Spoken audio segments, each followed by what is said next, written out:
Hello, আসসালামু আলাইকুম প্রিয় শিক্ষার্থীরা। আজকের পড়ানোর টপিক হলো অন্তর্বিভক্ত ও বহির্বিভক্তিকরণ। তো অন্তর্বিভক্ত ও বহির্বিভক্তিকরণ কিভাবে হয় সব বিষয়টি জানার চেষ্টা করব আজকের এই ভিডিওতে। তো দেখো যে অন্তর্বিভক্ত বলতে ধরো তোমার এটা হচ্ছে একটা সরল রেখা, এদিকে তাকাও, ধরো এটা একটা সরল রেখা যার এ বিন্দু হচ্ছে x1, y1। ওকে, এ বিন্দু হচ্ছে x1, y1 এবং এর বি বিন্দু হচ্ছে x2, y2 এবং সাপোজ কোনো একটা রেখা এই দিক দিয়ে চলে গেছে, এই দিক দিয়ে চলে গেছে, তো সেই রেখাটা এই বিন্দুকে সি বিন্দুতে সেট করছে, যার এক্স কমা ওয়াই হচ্ছে, যার ভুজকোটি হচ্ছে এক্স কমা ওয়াই।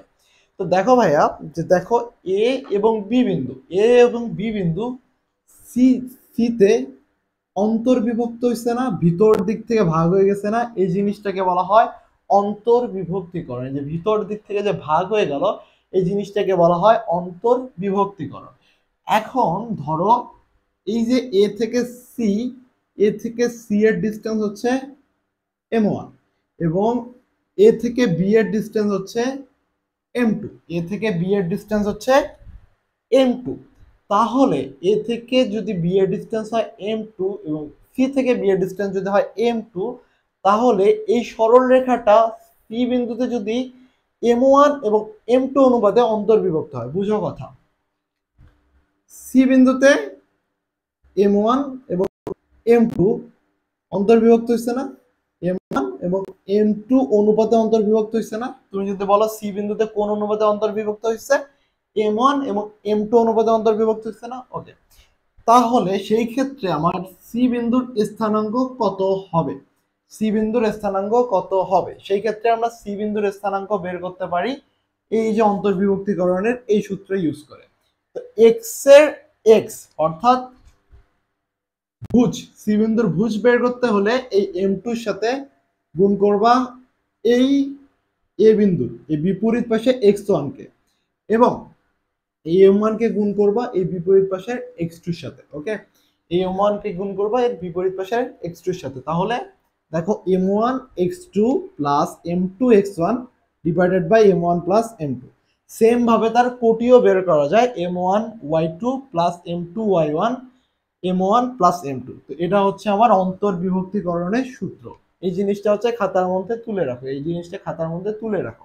এখন এই জিনিসটা বুঝলে তোমার হচ্ছে ম্যাথ ঠিক কিভাবে আসে, এখান থেকে ম্যাথ কিভাবে আসে। যদি ম্যাথের কথা বলি তাহলে দেখো, তোমাকে ম্যাথ দিবে যে হচ্ছে -2,3 ও -3,2 সরল রেখাটি সি বিন্দুতে, ধরলাম সি বিন্দুতে 2:3 অনুপাতে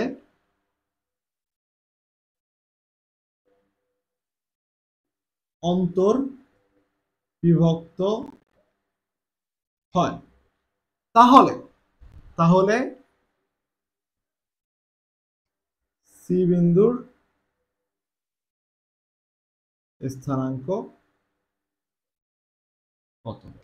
তোমাকে বলছে কি, দেখো এই ম্যাথটা একটু পড়ো যে কি বলছে, যে -2,3 ও -3,2 সরল রেখাটি সি বিন্দুতে 2,3 অনুপাতে অন্তর্বিভক্ত হয়। তাহলে সি বিন্দুর স্থানাঙ্ক বের করো।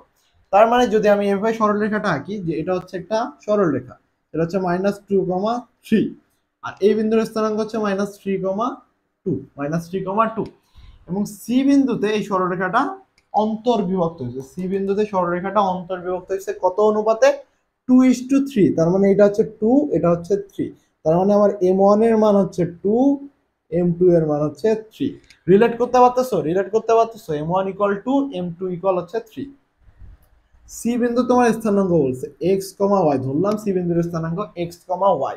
তাহলে আমার x ইকুয়াল কি হবে, দেখো x ইকুয়াল কি হবে, m1 x2, m1 এই যে x2, m1 x2, তার মানে কি m1 কত, x ইকুয়াল দেখো m1, m1 হচ্ছে 2, x2 এর মান কত -3 প্লাস এই যে সূত্রের প্লাস m2, m2 কত আমার 3, m2 x1, m2 x1, তার মানে হচ্ছে m2 এর মান কত আমার 3।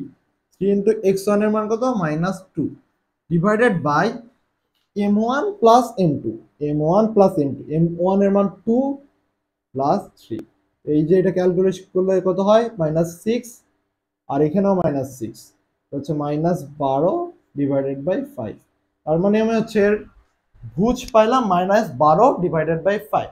সেম ওয়েতে যদি আমি কোটি ক্যালকুলেট করি y ইকুয়াল m1 y2, তার মানে কি 2 minus 2 into -3 m2 y2, 3 into 3 divided by 2 plus 3, দেখো -6 প্লাস 9, তার মানে হচ্ছে 4/5।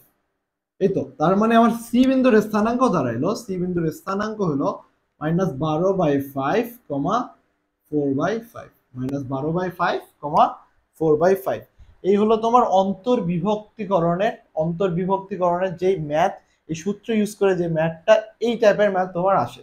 তো আমরা নেক্সট ক্লাসে হচ্ছে আরো ভালো করে অন্তর্বিভক্তিকরণের যে ইম্পর্টেন্ট ম্যাথগুলো আসছে, বিগত বছরে আসতে পারে, তোমার এইচএসসি তে বলো, অ্যাডমিশনে বলো, যে ম্যাথগুলো আসতে পারে, আমরা হচ্ছে নেক্সট ক্লাসে অন্তর্বিভক্ত ও বহির্বিভক্তের ম্যাথ তোমাকে দেখাবো। এখন দেখো আমরা হচ্ছে বহির্বিভক্তের কনসেপ্টটা জানার চেষ্টা করি। তো বহির্বিভক্ত জিনিসটা আসলে কি এক্স্যাক্টলি, দেখো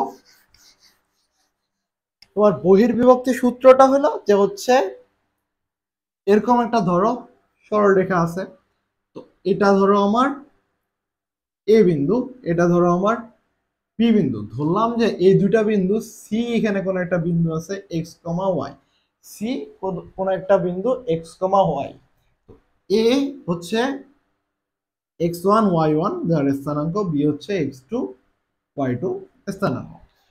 এ থেকে সি বিন্দুর ডিস্টেন্স হচ্ছে ধরলাম m1 এবং এটার হচ্ছে m2, এটার ডিস্টেন্স হচ্ছে m2।